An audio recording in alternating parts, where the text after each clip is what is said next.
So The Old Guard 2 is the long-awaited sequel to the hit Netflix movie, coming out 5 years after that movie. And this sequel was alright. I mean, it definitely feels like a bit of a filler movie that is getting everybody ready for the third installment. And the creators have envisioned it as a trilogy, and so I'm hopeful that that third movie does get announced very soon, although it did take Netflix a whole year before they announced The Old Guard 2. And if that third movie does get announced, I hope they quickly put it into production so we don't need to wait another 5 years for that one. But coming back to the sequel, I feel like the first half of this movie is so dull, but thankfully the second half definitely does pick it up. I mean, the first half just felt a little bit filler and re-explaining everything that happened in the first movie. To its credit though, I do think that the opening sequence was really cool, and I just wish that they maintained that adrenaline fueled action across this movie, as even though there are action numbers in this movie, it never gets to the same height as that awesome opening sequence. As all of the international travel, I mean, they go to some really cool places in this movie, but it never really feels glossy or glamorous or awesome as it does do in Mission Impossible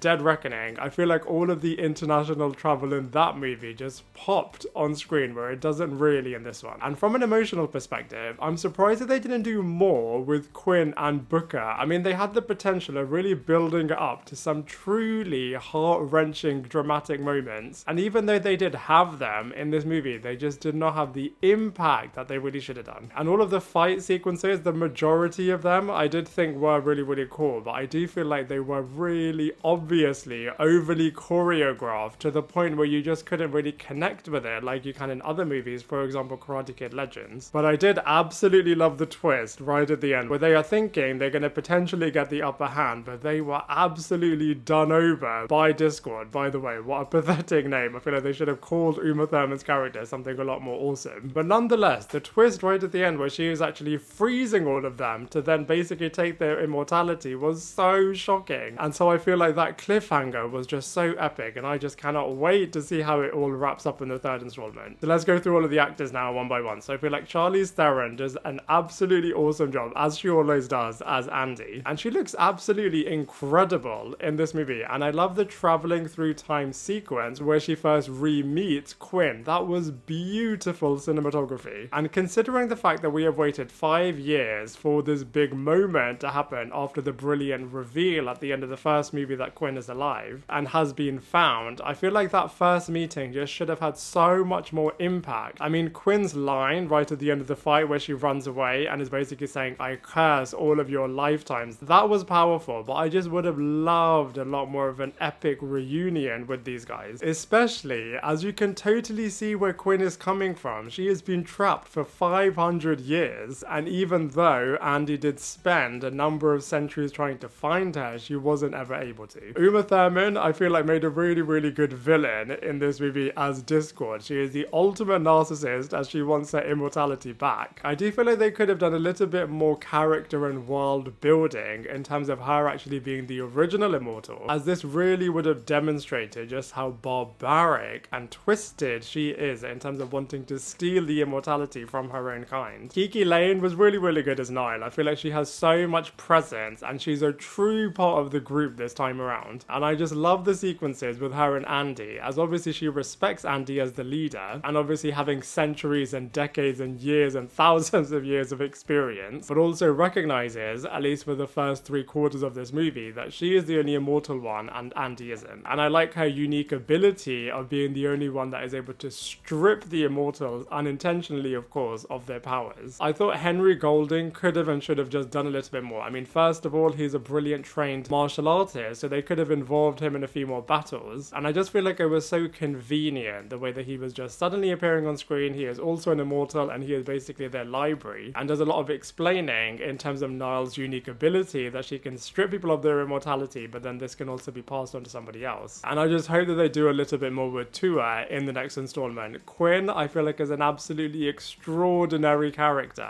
I love the fact that an immortal is coming back, obviously having so much of a history with Andy. I feel like they just could have done so much more considering this rich backstory in terms of really maximizing the impact that she really can have, not only on Andy, of course on Andy, but on everybody else as well. I like the fact that they redeemed the Booker character. I do feel like they could have and should have just done a little bit more, potentially making the audience feel a little bit scared in terms of what's his real motivation. I feel like he potentially could have done one more selfish betrayal before making the ultimate sacrifice. And we have seen so many characters just trapping somebody so that they live and are able to continue, and that this character is basically sacrificing themselves for the greater good. He obviously tried to redeem himself in particular with Andy by giving her his immortality, but I just feel like that sequence in particular, I just would have loved it to have just been a little bit more heart-wrenching, as I feel like it was done and dusted really, really quickly. So overall, with The Old Guard 2, I mean, it's a decent, watchable movie. I think I was just expecting so much more, especially as they made us wait 5 years for it. I don't think it's as good as the first installment, but maybe the third installment will be the best one yet. And so for all of those reasons, I'm going to give The Old Guard 2 a solid 6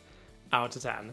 And I would love to hear from you. What did you think of this film? Let me know your thoughts in the comment section below, and I look forward to seeing you in my next video.